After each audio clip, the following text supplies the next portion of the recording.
Right, well this is really just to give you a sort of picture of what we've managed to get going or achieve since our last meeting when we presented what we were doing and where we hope to go with it. So one of the things that we spoke about, I think, at the last meeting, but actually physically we had our inaugural meeting in January. It was actually booked for January the 13th. Was to establish we've always had clinicians who are specialists in GIST who have advised us, but we've never had a formal medical advisory board. And it was thought we ought to have one because obviously now we've got the National GIST Tissue Bank. As we build up a store of tissue that's available for research, at some point we will expect to have researchers requesting access to those samples. And we, GIST Support UK, aren't in a position to determine if those requests are valid, whether the research is a duplication of something already happening in the world, you know, whether it's a worthy request to use that tissue. It's a very rare commodity, so we have to be very careful about who is using it and for what purpose, and that it is going to progress research for GIST. So as a result, we approached the various specialists and asked if they would be willing to form a medical advisory board for GIST, and all of these doctors here have agreed. So Professor Judson is the chair, but we've got Dr. Belusu, Professor Hall, Dr. Leahy, Professor Wall, Dr. Newton Wong, and Dr. Philippe Tanier. And obviously we would welcome others who would like to join that team. We had our first meeting in January on the 13th, and we had an agenda for that meeting, but it kind of got thrown awry, because on the 12th was when it was announced that the proposal was to remove regorafenib from the Cancer Drugs Fund. So much of the meeting was actually then diverted onto discussing what we were going to do about that. And one of the main actions, first of all, that came out of that was that GIST Support UK, in combination with our clinicians, would draft a press release to say basically how we wanted to oppose that decision, and that basically our patients need this drug, and we were objecting to it being removed. So on that subject, in terms of where we've come with this, where's Tori? We had a discussion about what we could do, because we've never really had or been put in a position where we needed to perhaps fight against something quite so determinedly. And the press release was a new thing. We started to end up sort of like thinking, who in our network can help us with this type of thing? Because obviously that's not something we've necessarily done before. And we managed to find some assistance. I've got a brother who's a publicity manager, and various other people said, oh, well, perhaps you could talk to them. And so we managed to get our press release out to lots of different publications. And then our listserv was the next thing, to basically ask for help, broadcast that need for help from patients. Please can you write to your MP? Please can you help us to raise our concerns about the prospect that this drug won't be available? And as a result of that call, obviously various patients wrote back saying they'd like to help. And patients and carers, and in amongst those was Tori James. I'd like to come round. And Tori basically wrote to me and said, I can see what you're trying to do. Would it be of any use to do an e-petition? And I said, yes, please. I don't know how to do one of those. Would you like me to set up an e-petition? Yes, please. So over to Tori. She set up the e-petition. Hi, everyone. So first of all, I just really wanted to say thank you so much to everyone that signed and shared and tweeted the petition and pestered everyone you met on the train or the bus or whatever, like I did. And yeah, it's been a phenomenal response, and we really, really appreciate it. The work hasn't finished there.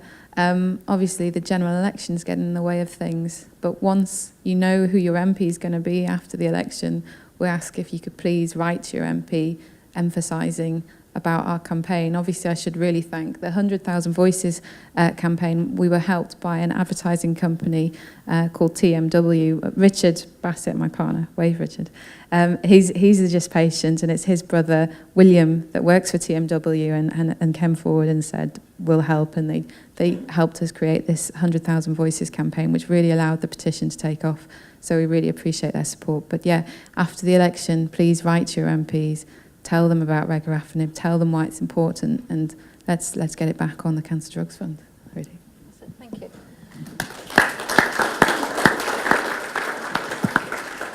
So we've dug deep really with and discovered skills we didn't realise we had. But the photograph, basically we asked if there were any patients that would be willing to talk about their situation, their stories, patients who were on Sutent, patients who at some point will need regorafenib, and also patients who were currently on regorafenib. Some of the other patients in our group were able to facilitate, they had contacts with relatives who may have worked with the BBC or the local newspaper. And so we then had a need for patients who would be willing to be interviewed. So there's a selection there. That's obviously Victoria Rockingham, Gemma Peacock, that's my daughter Eve, Richard and Amy Stewart. It just so happens that all of those 5 are paediatric wild-type patients. But obviously in addition to that, we had Tim Mason and Emma. She got there, she is there, who all were happy to talk about their situation publicly. And it resulted in us having, I think, probably about 4 or 5 BBC interviews. I became a regular feature at our local Bristol one because they wanted somebody to talk from an official capacity, so to speak, and because most of the clinicians weren't available at the time they wanted to do the interview. They had me sat on a stool talking to people in Northampton, people down in Brighton, through a microphone that was coming into my ear. It was a really busy time and quite stressful at times, but totally amazing. We never ever imagined we would get to over 100,000 signatures, and there were times when there were like 7,000 signatures per hour. It was just crazy, but brilliant. The drug is still available in England, but it has gone to an appeal, and the Cancer Drugs Fund panel will be reviewing it again. Now, obviously, we're praying that they come to the conclusion that it should remain available, but obviously, we have to wait until that appeal. So, at the moment, the best thing is the fact that it's still available beyond the deadline, which was the 12th of March. So that's really good. In terms of regorafenib elsewhere, we were asked to provide the patient perspective for the Scottish review of regorafenib for GIST patients, and Tim and I went to Glasgow to participate in a review panel, and we were absolutely delighted with the outcome when they announced a couple of weeks ago that it is actually now available in Scotland. They have a slightly different process in Wales, but we have submitted a patient sort of perspective to the review, which is going to be happening in Wales, and obviously I think the outcome of that will be known sometime in May. So the only thing I don't know is about Northern Ireland at the moment. So that's a gap. I need to find out more about what happens there, but that's where we are with regorafenib. The next sort of activity in terms of what we talked about for the last 2 patient meetings was obviously our outreach program, which is to try and make sure that all the hospitals, all the nurses, all the doctors, all the specialists, and any patients are aware of the fact that there is material available for GIST patients, and to help them understand about how they can be assisted by a support group like ours and learn more about their condition. And I'd like to introduce Sue Russell. We obviously were asking for patients to help us deliver materials to hospitals, and it was only when we actually went up to a sarcoma meeting in Leicester that all of a sudden one of the patients who'd been in receipt of some of these materials suddenly came up and said, actually, I'd like 25 of this and 25 of that, please. I said, okay, well, what exactly are you doing with them? And she said, well, and then she described what she was doing with them, and it's a whole new ball game. So over to Sue Russell, who's taken sort of patient representation and delivery of materials to a different level. Thank you. Actually, it started when I was sat in the audience at one of these meetings in Leeds, and Tim asked if people would volunteer to be a local rep, just to take literature to their local hospital, local area. And when I was diagnosed with GIST in 2011, I felt very frightened and isolated and alone. And until I found GIST Support UK, I was very lost. And this organisation was very important to me. So I thought, if I can get word out to another newly diagnosed patient, then that's got to be a good thing. So I said, yes, I'll do that. And I picked up a few leaflets on the way out. There is a table out there with leaflets you can collect on the way. Took them home, and I thought, well, I'll start with my GP. It's a big GP practice. And so I asked to speak to the practice manager and took samples of this literature that I'd picked up and said, could you, at your practice meeting, could you hand out this literature and make sure that the GPs are aware? And she was kind of polite, but less than enthusiastic, I think is what I would say. Well, yes, but the meetings are very busy. We'll see if we have time, and so on. So I thought, okay, this is not very promising. We maybe need a different tack. Having said that, subsequently, it was mentioned this morning that you could get a nominated GP. And so I went back to the practice, this is a couple of years later, or a year later, went back to speak to the practice manager and asked if I could have a nominated GP because I had GIST. And she said she would raise it at the practice meeting, and in fact one of the GPs volunteered to be my nominated GP, so somebody had read the literature somewhere, I think. But anyway, next time I went to the hospital, I went to the Macmillan Information Centre. I go to the hospital very regularly, every 4 weeks. And I dropped in and I asked to speak to the Information Centre manager, a gentleman called Richard Moody. And I explained what I was doing, and he was very enthusiastic. He said, yes, I do know about GIST, but I also know we have very little literature. So please, yes, can I have whatever literature you've got? So I gave the remainder of what I had to him. And I said, well, Richard, I'll email you every 3 or 4 months and just check, see whether you need any more, and I just keep them topped up. And Richard has asked me to take some more today, so I'm going to raid a little bit more literature today, okay? When I was talking to Richard, we talked about clinical nurse specialists. Now, you heard this morning how important a role that is. In Leicester, we don't have one. And I asked Richard, and he said, well, yes, this is a little bit of a gap.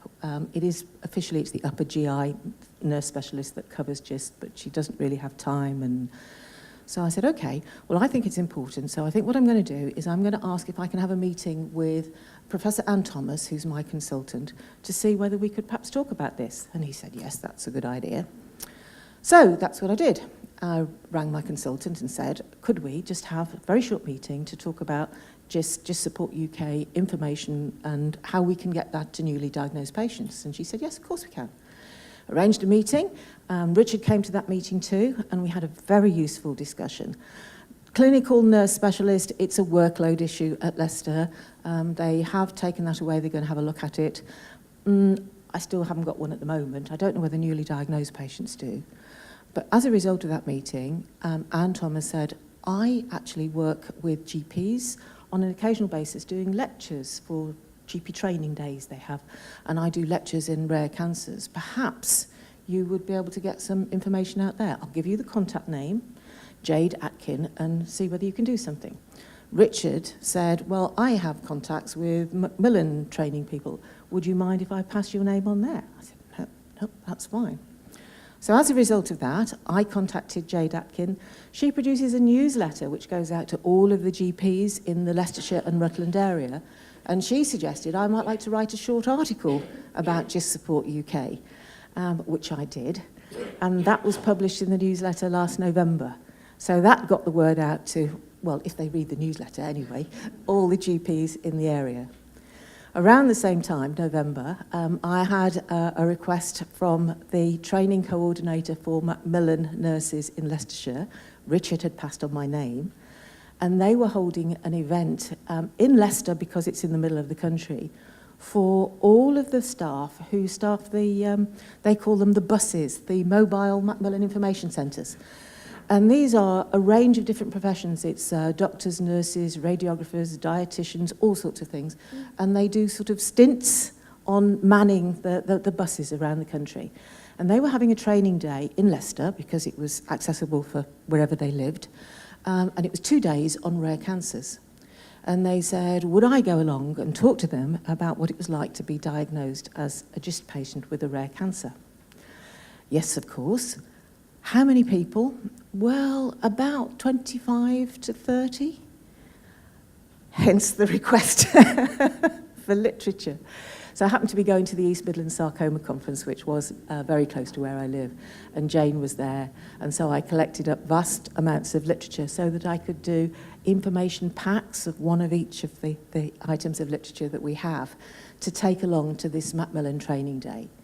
The training day was in January, and I arrived a little early and sat in the back of the classroom to listen to this talk about some very rare form of pancreatic cancer, which was so unbelievably technical, I was horrified.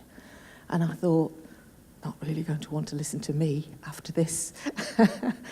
But anyway, I told them about my experiences. There was another lady this morning who has had, I don't know where she is now, had an experience of breast cancer previously to being diagnosed with GIST. I think there might be a number of us, but I have that experience as well. And so I could draw on the differences between being diagnosed with a very common cancer, where there is an extensive support network. When you're diagnosed with breast cancer, there are lots of people to provide you with help and advice on how to handle side effects from chemotherapy and all sorts of different things, and how different it is when you're diagnosed with GIST and you don't know anybody else who's suffering from the same complaint. You don't know where to turn for information or advice or help or support. And that's where GIST Support UK comes in. And I gave them their literature pack and explained how much more important I felt it was to give people who are diagnosed with rare cancers support over and above the people with the more common cancers where the information is readily available.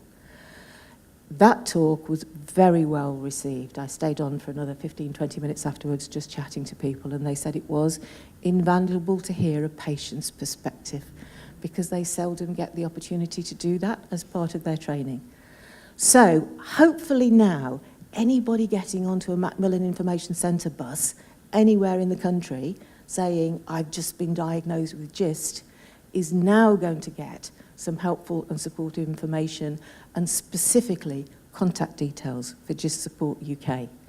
So what started off as just a little thing sort of kind of snowballed and snowballed. So what I would say is pick up a bunch of leaflets on the way out, go home and just think where you might go, where you'll meet people who might also meet GIST patients or know GIST patients, and just talk to them. And you never know what might happen. Thank you. Thank you, Sue. Well, as a result of obviously what Sue's been doing, we had another lady who approached us further to one of our other meetings. Her name's Sharon Bethel, and she lives down in Winchester.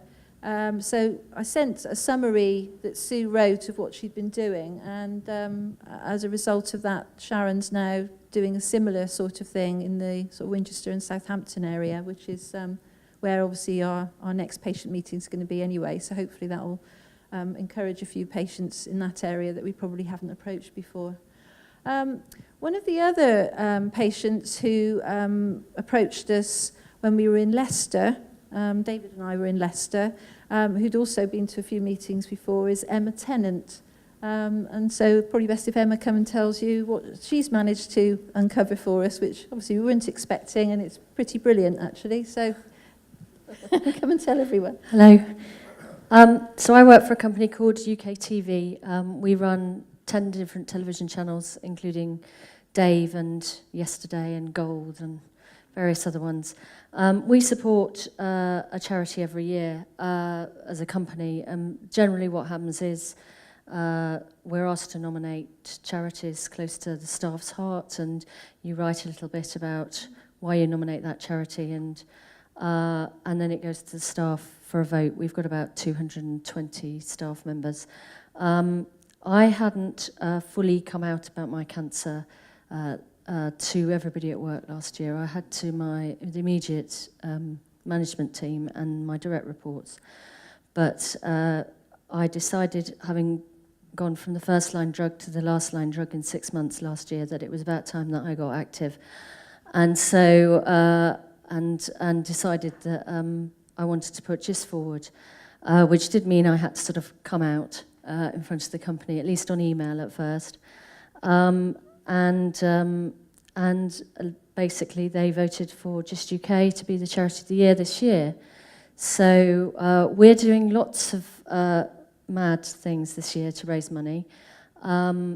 We, as well as baking all the time, because we're a company of feeders, and then selling our baking products back to the company constantly, we're doing something called UKTV Against the Elements this year. So we're trying to do some challenges that some of them are physical challenges and some of them are mentally challenging, so that people can, as many people as possible in the company can get involved and raise money. So we have a cycle from palace to palace, so from Hampton Court to Versailles in June in 3 days. So it's about 100 miles a day. I'm driving a van. I'm not actually cycling. I'm driving one of the support vans, but I do have a naturally heavy right foot, so driving at 5 miles an hour for 3 days is going to be very challenging. We have a dragon boat race element happening in September, where there's a big event happening, and we're taking one of the dragon boats, and I think it's about 21-mile course under all the bridges through central London. It should take them about 3.5 hours. I'm not doing that either. But there are some less physical and more mental challenges. For the fire element, we're hoping to do a fire walk towards the end of the year. If there are places on that, I'll let you know. But the first event we're doing is 2 weeks today, on the 8th of May. I don't know if people remember from the Olympics. At the Olympic Park, there was a big structure built called the Orbit. It's a big red scaffolding type structure. It's 272 feet high. Apparently it's the highest freestanding structure you can abseil off. And we have it for the day on the 8th of May, and we are going to be throwing people off it. I'm not doing that either. I'm scared of heights. But our chairman, Nick, has volunteered to do it. He didn't quite say he would, but he said, I'll be there, and if there happens to be a place. Guess what? There's a place. No, I'm not. Yeah, I am, yeah. But I'm also, there are other places. We have about 30 places free to do this. I have information about it. If anybody fancies abseiling 272 feet off the Orbit in 2 weeks' time, we will pay the fee to do it, which is £80, as long as anybody says that they can raise at least £80 in sponsorship. I have all the information. If you or any of your friends or relatives fancy getting involved to raise money for GIST UK, then please do let me know. I will post information on the listserv website as well. Just one point. If you don't fancy doing it, is anybody that doesn't fancy doing it, put your hands up? Oh, you chickens. You're very welcome to sponsor me as an alternative to that. In fact, I'm going to leave a piece of paper right at the front with Nick's Mad Day in the Olympic Park. It's not an official sponsor form, but it's as good as I can do, on the basis that she only told me today that I was doing it. And yeah, apparently we can use the interweb machine to do things like this as well. But either way, I'll name, address, and the amount you'd like to sponsor me. It'll be out the front. Thank you very much. And we have a Virgin Money giving page for the UKTV Against the Elements activity all year. So we can post that up as well, so everybody can give to that site throughout the year, or you could tell friends and relatives to give to that site. It'll all help with the with the fundraising. Other things we're doing, apart from obviously more baking, we'll do quizzes, both internal, and we're planning a big external quiz with other media companies. We're planning to try maybe a choir off. We have a choir at UKTV, and we want to challenge some other industry choirs. These will all, and we're having a favours auction as well. Probably after a quiz, what we tend to do is get people drunk during the quiz and then get them to bid on favours, and that tends to, we raised £8,000 2 years ago in one night doing that. And the other things we're doing for GIST UK is we're just putting in into our Innovation Investment Committee proposal to get some money invested to create 2 videos for GIST UK. One similar to one we did for the charity last year, which is a sort of public-facing, promotional, awareness-raising video that can be used, sent out to people to help with fundraising and awareness. And another one is more of an educational thing that could be sent round to medical professionals. We're hopefully going to produce 2 of those. We've also got somebody helping redesign the website, and anything else that you think we might have the expertise to help with, please let me know, because we're here to support GIST every way we can this year. So people internally in marketing, in press, in in web, in any area, in production, are all happy to help GIST this year, because it's the charity we've all committed to. Thank you.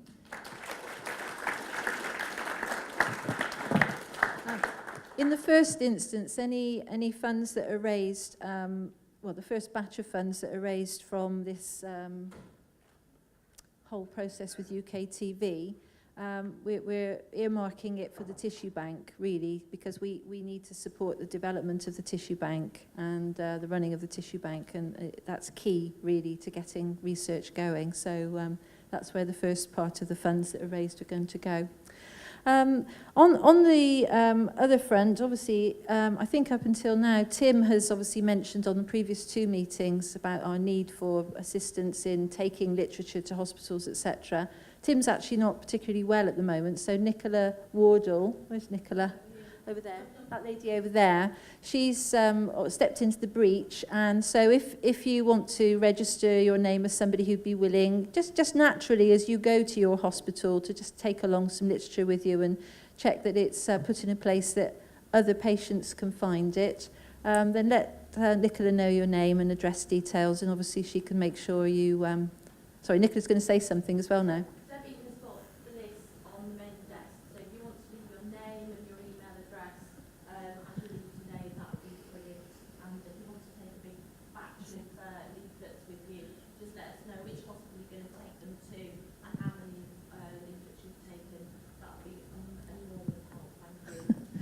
Right, next one. So I thought this cartoon was quite amusing, seeing as we're press ganging you into taking this literature. It says, "I wouldn't have even be here if my support group hadn't beaten me up." So, right. So in terms of other things, not to obviously drag it on too long and bore you to death, but obviously, as Emma mentioned, we're in the process of updating or starting to look at updating our websites, and obviously that will involve some redesign, and ideally moving it so that the GIST Support UK and the Paul's GIST Clinic websites can kind of be connected a bit more effectively than they are at the moment. One suggestion I think that was made by Dr. Leahy was that, in terms of the information we have on there, perhaps we ought to incorporate a section for GPs and doctors. Good idea. So, if any of you, by using our website, have actually had something really standing out that makes you think, well, they haven't got that, and you want to mention it, now's the time, because we can incorporate it into any new design. So if you do have any thoughts, do let us know. Are there any that immediately spring to mind now? Yeah, you can write them on the form, obviously. Our next Just Support UK meeting, as I mentioned, we've organised it for Southampton. We've never been that far south with any of our meetings, so obviously we're hoping to make contact with patients down there, and obviously we'll be engaging with the medical professionals in that area that specialise in GIST. There was some discussion a while back also, almost verging on a bit of a complaint from Scottish patients saying, well, you know, you've never been up to Scotland, what about us? So we're in the process of organising a Scottish-based Just Support UK meeting, which we're hoping will happen in December. Nick and David are going to go up to, because they have 4, I think it is, specialist sarcoma meetings each year in different parts of Scotland. So they're going to be going to the next one, really to sort of beat the drum and let people know that we will be there in December, so that we make sure we make contact with as many doctors and patients so that they're aware we're going to be there in December. In terms of our list of all the major GIST specialists, obviously we have a list, but there are new people coming through all the time, and obviously there are doctors that are retiring. So that's something which we're keen to make sure we develop further, so that we have the best list of people. And we're trying to develop our trustee skill base. As we've mentioned, we've got some really brilliant help with fundraising, we've got some fantastic assistance with distribution and awareness raising. But internally, we are deficient in some areas. It would be really helpful if any of you knew of or had skills in IT or other skills that you think might be helpful in our situation and you wanted to offer them, then we'd be very grateful to hear from you. Obviously, all the work we do is only possible because of obviously committed trustees and volunteer supporters. So we've got our medical advisory board now, and obviously we continue to fundraise because we do have to afford things. And the only way we're going to get to a situation where we can actually be hopefully instrumental in getting research projects going is by being able to help at least part fund them, if not wholly fund them. So, getting boring now because I'm going over the same ground, but I'll be quick. The overall aim is raising awareness about GIST. Obviously, the Paul's GIST project is ongoing. Our next clinic is the 17th of July. Our last clinic was last Friday. We had 5 patients came along. To date, we've had 27 patients who've benefited from the clinic. It is in its own right, in addition to offering the best possible sort of medical intervention in the country, collectively, all the patients that go there, all their data is actually the formation of a research project to try and get a data set of that type of patient together to see what patterns emerge and hopefully to get some trials going at some point in the future.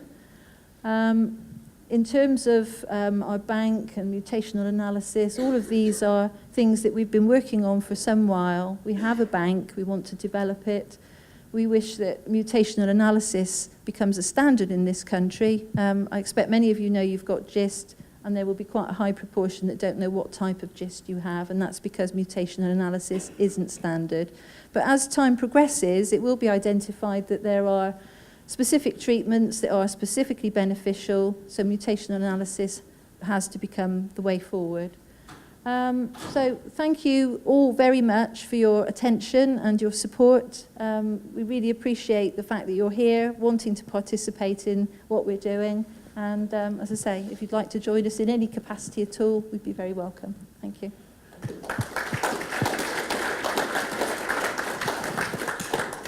We've overrun a little bit, so no, I'm glad to. The information you just gave was vital. So, are there any questions that anybody has for us? I'm not sure. I'd like to answer the mutational analysis question and the skin and the tissue bank. When we first heard about it in Southampton, we also it was fresh tissue. Is historical tissue of any use, assuming we could access it? Yes. What I would say is the bank is physical and virtual.